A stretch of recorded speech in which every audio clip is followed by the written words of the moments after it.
Grüß Gott beieinander, meine Lieben. So, Feierabend für mich, also in der Hauptarbeit. Und jetzt geht's Richtung Auftragssuche. Wurde vermittelt von den Auftragssuchern.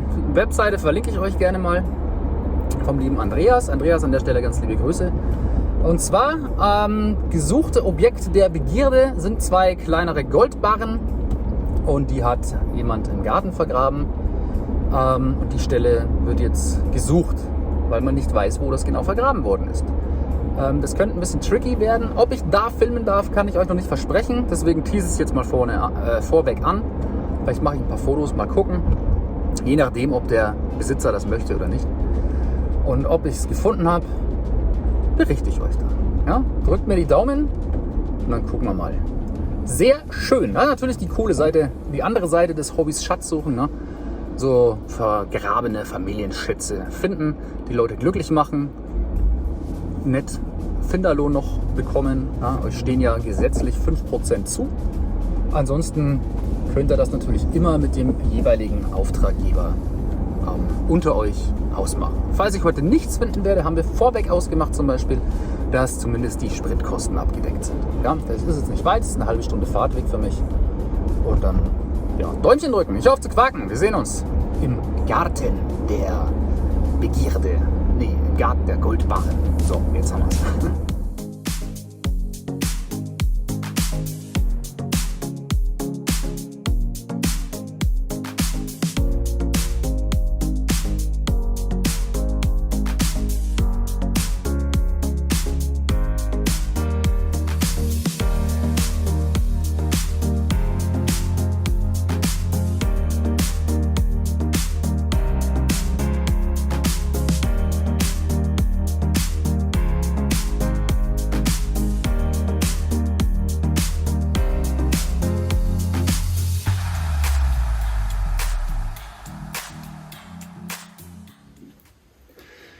So ihr Lieben, dann zeige ich euch mal kurz eine Runde Gartentour. Also hier ist man reingekommen zum Garten, hier ist ein Kellerschachtfenster, dann geht weiter Hecke. Ich mache mal kurz ein bisschen weiter. Hier war so ein kleines Gemüsebeet, da habe ich ringsrum auch abgesondert, innen drinnen, hier dahinter habe ich geschaut, war nix. Weiter ging es dann mit hier so einem Blumentopf, da war relativ viel Wasser drin, auch Seerosen. Drunter befand sich ein Kanaldeckel. Da dachte ich auch so, das wäre eigentlich auch ein cooles Versteck irgendwo. Um das vielleicht kurzfristig zu verstecken, dass man es reingehangen hat in den Kanaldeckel vielleicht. Langfristig gesehen dummes Versteck, weil der Kanal will ja auch irgendwann mal gereinigt werden und dann guckt der ein oder andere auch mal nach und sieht dann, hey, cool, dann habe ich da mal meine 8, 9, 10, 11 Monatsgehälter verdient. Ja. Da war also auch nichts. Schade. So, ihr seht hier bei dem Sonnenschirm, den ganzen Kies haben wir abgerastert, den Sonnenschirm, da haben wir die Betonplatten weggebaut. Unter dem Kies haben wir geschaut, also unter dem Sonnenschirm, auch nichts. Ja, also Bereich, der wurde gesucht, 35, 36 war der Leitwert. Nix. Es hat viel geklingelt. Hier im Eck hat zum Beispiel eine Messingstange geklingelt. Die hat mich echt geärgert, die lag so einen Ticken unter der Erde, wo ich mir dachte, jetzt hast du es. Und nein, das war es leider nicht. Dann kam die Messingstange zum Vorschein. Das Weiße, was ihr hinten seht, das Viereckige, das ist ein Brunnen. Den haben wir umgekippt. Innen war der ein bisschen ausgehöhlt. War auch nichts. Sehr schade. Wäre ein cooles Versteck gewesen, auf jeden Fall. Dann bei der schönen, guten, dick gefütterten Ligusterhecke bin ich unten rumgekrochen, wie der letzte Mensch auf Gottes Erdboden. Nix. Viel geklingelt, sehr viel, aber nicht der gesuchte Leitwert. Nur ein paar Mal hat er geklingelt. Zum Beispiel hier hinten in der Ecke hat einmal der Leitwert auch geklingelt, wo ich mir dachte, jetzt hast du es auf jeden Fall, weil er wird auch gut gebuddelt. Dann kam so ein Eisennagel zum Vorschein oder eine Schraube war es, glaube ich. Ich glaube, genau, eine Schraube war es. Schade. Beim Grill haben wir geschaut, hier unten, da ist das Viereck, das Fundament vom Grill, wo er steht. Lag auch nichts. Wiese, Kies, alles abgerastert. Bei der Hecke bis hinter zum Maschendrahtzaun habe ich alles abgesucht. Nichts. Gar nichts war. Hier kam eine Stelle, die war echt tricky. Hier seht ihr, das Weiße, was hier durchschimmert, ist so Stahlbetonmauer, die dann Richtung Untergeschoss geht. Und diese Zierdesteine, die haben wir weggemacht. Und hier hat ein Leitwert geklingelt, der war exakt der gleiche Leitwert wie der Goldbahn. Ich hatte ja einen Referenz-Goldbahn, da konnten wir das testen und wir konnten auch so einen Betonstein auf den Goldbahn drauflegen, um zu gucken, klingelt das dann noch? Das hat sogar noch so ein Stück drüber glasklar geklingelt. Also wenn es vergraben worden wäre, dann hätte ich es auf jeden Fall gefunden, hätte ich jetzt mal gesagt. War nicht der Fall. Es kam ein kleiner runder Magnet zum Vorschein. Schade. Identischer Leitwert. Sehr, sehr schade. Dann gehen wir jetzt weiter zum Hüttchen, zum Gartenhäuschen hinten. Das Gartenhäuschen, das steht nicht komplett auf dem Boden, sondern das ist so ein bisschen, hat so, ja, unterluftet, wollte ich jetzt was sagen. Da ist ein bisschen Luft dazwischen, zwischen Erdboden und Haus. Innen drin haben wir alles freigeräumt gehabt, habe ich innen drin erstmal abgesucht, ob man da was findet, wenn was drunter liegen würde. Dann habe ich noch einen Stecker von außen versucht. Wenn da irgendwas wäre, war nichts. Außenrum war auch noch tricky, das war ein halber Meter ungefähr zum Durchkommen. Rechts Maschendrahtzaun, links Hütte. Hier unten hat es geklingelt die ganze Zeit, bis zur Hütte hinter.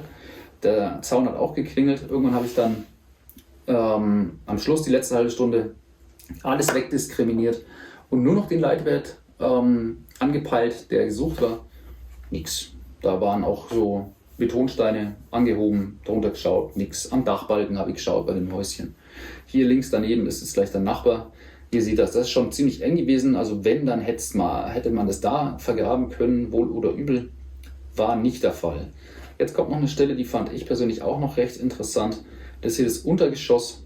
Überall Stahlbeton, Hauswand, Jalousie, Fensterbrett. Und dann hier unten sind so Beton, diese karierten Steine. Dazwischen sind so Luftlöcher. Und bei einem kam auch genau der Leitwert. Dann habe ich gebuddelt, ich habe glaube ich so ein Stück runtergebuddelt und dann kam Müll am Schluss. Ich weiß nicht, was es genau war. Es war auf jeden Fall Müll. Und ich dachte, jetzt habe ich es, weil die Idee wäre eigentlich ziemlich nett gewesen, das in diesen Löchern irgendwie doch zu verstecken. Weil es geht doch relativ steil und da kommst du einfach auch nicht drauf, dass du da suchen würdest. Na. Gut, ich habe mein Bestes, Möglichstes getan. Leider nicht gefunden. Wer weiß, ob es noch da liegt. Na, Terrasse haben wir auch abgesucht gehabt. Habe ich nur die Signale bekommen von den Schrauben, die die Bretter festgehalten hatten. Unter der Terrasse lag nichts. Sehr schade. Ja, und dann sind wir eigentlich auch schon wieder durch. Vielen Dank. So, ihr Lieben, Rückfahrt, ein bisschen Spritgeld. Leider wurde das Gold nicht gefunden. Ja? Hat übrigens geklingelt mit dem Vanquish bei 35,36, richtig schön hochgeballert.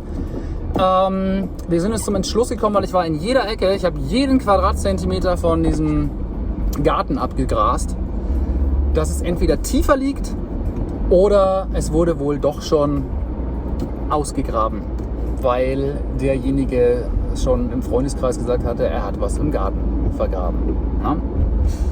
Man weiß es nicht, auf jeden Fall, das findet jetzt erstmal keiner mehr. Außer er nimmt noch ein bisschen mehr Geld in die Hand mit einer tiefen Sonde. Aber wenn du so viel Geld hast für eine Sonde, dann brauchst du die Goldbahn auch nicht mehr suchen. Ne? Ja, so viel dazu. Als kleinen Tipp vielleicht, wie ich das Ganze gestaltet hatte mit der Suche, weil im Garten oder generell klingelt sehr viel, Nägel auch, Draht, Gartenzaun. Was super war, ich hatte einen Referenz-Goldbarren, ne? Den haben wir unter die Spule gelegt, haben uns den Leitwert angeschaut. Dann kannst du die Sense auf volle Pulle stellen und alles andere drunter kannst du ausdisken, weil diese Barren wohl in nur Folie verpackt waren. Anderweitig, wenn das jetzt in einem Metallgefäß gewesen wäre, hat er gesagt, das ist aber unwahrscheinlich, wenn, dann ist es in Folie verpackt. Wenn das in einem Metallgefäß gewesen wäre, dann hätte man natürlich die Leitwerte alle offen lassen müssen und somit hast du wieder extreme Störgeräusche. Das war jetzt nicht der Fall. Deswegen konnte ich in Ruhe suchen, habe nicht wirklich viele Störgeräusche gehabt, habe mich auf die Leitwerte konzentrieren können, die im naheliegenden Bereich waren. Ein paar Sachen waren sogar witzigerweise dabei. Ich habe jetzt nicht gefilmt die Suche, ich wollte auch ein bisschen mit Respekt entgegentreten dem Herrn, der hatte jetzt einen schweren Verlust. Ne? Ich glaube, ein Magnet, der kam mit 34,35. Da hatte ich noch irgendwie eine Messingstange, die lag ein bisschen tiefer, die war sogar verbuddelt. Da dachte ich, jetzt habe ich's. Und scheiße war's. Nein, war es nicht. Es war nur eine Messingstange, aber die hat genau mit dem Leitwert geklingelt. So läuft es manchmal im Leben. Okay, dann wünsche ich euch viel Spaß, weil wenn ihr mal eine Auftragssuche haben solltet, ansonsten sehen wir uns bei der nächsten Buddel, tauchen jetzt erstmal nicht, Buddel-Session, wenn es wieder heißt Treasure-Dinger. Ja? Ich wünsche euch was, ihr Lieben. Peace out!